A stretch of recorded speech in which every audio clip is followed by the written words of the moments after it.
Fortunately, no one listened. And in this last legislature, you had an increase of spending by 9%. You've increased taxes, in some cases, by over 30%. And why should the exodus slow down? It is not. It's going to be exacerbated. And, you know, there are a number of high-profile people you can look at. Tom Golisano. We certainly weren't political allies, but here he is, a multi-billionaire, and he said, I've had it. Right. I'm not going to stay here and pay Paychex taxes. founder left, I think, for Florida. Went to Florida, West Coast to Florida. But now the argument was, well, sure, you're going to have a couple of ticked-off millionaires, billionaires, but by and large, most people will suck it up and pay it. This seems to indicate not so. No, they have alternatives today. Today, you can establish a business in just about any place. You don't have to be in the center of the financial capital of the world. Your presence, your computer brings you there instantly. And so you're going to see this situation, particularly when the state runs out of money in December. Well, where Neil, is did you hear what I Washington? said? They're going to run out of money. They're going they were out of technical well, they're right going now. IOUs. Right, I know. When they had refunds, remember last year, they were giving it to them in, like, you know, tickets to McDonald's. But they weren't really doing that. But now, Washington, the message is what? What are you saying for them? Oh, Washington is going to bring about the same situation where people, although they may not be able to move or are not going to move out of the country, they're going to curtail their activities. They're not going to invest money to have somebody place a higher and higher tax on their earnings, on their returns. And what we should be doing in Washington is reducing tax burdens, not increasing them. But they're not. They're not doing that. And so what's the fallout here? I mean, if you thought you could get more revenue taxing rich guys like you, and you can't, then what do you do?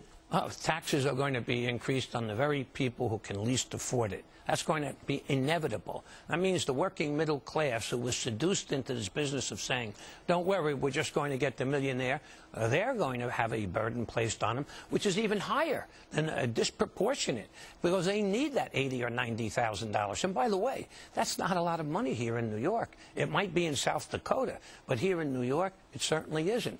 So you're That's going one of your lunches at Four Seasons. You're right. So let me get your take on the states that benefit. We're told that a lot of them are low-tax states. Florida comes to mind. Wyoming was a beneficiary. But the bottom line is low-tax states, low regulation environment. Those are the ones Texas that are not having as nearly the deep doo-doo problems that New York has. I think you look at Texas as an example of how you should be running the state.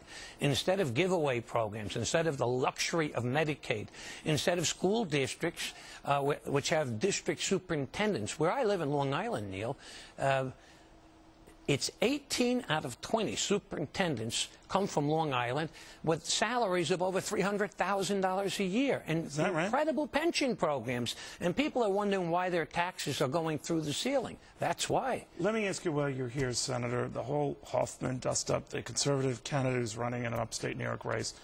Many of the established party members, Governor Peloni of Minnesota is going to join us a little later, have signed on with him, supported him, Sarah Palin. Where do you stand on this guy?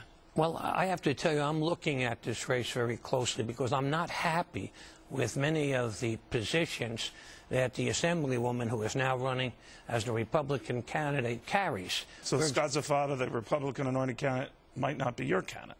I haven't made my decision, Neil, but I wouldn't be a bit surprised if within the next 24 hours I will make a public decision. I've been asked by both sides to endorse. You want to make it now?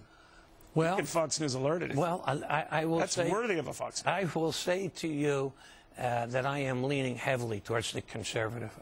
This card check business, I don't believe in it. I think you're giving to the union bosses power that is So you're backing incredible. Hoffman? I may be. Quasi-Fox News alert. You could be backing Mr. Hoffman. Always good seeing you, Al. Be well, okay? Thank you very much. Al D'Amato, all right, to a billionaire New Yorker on what he makes of all of this, not the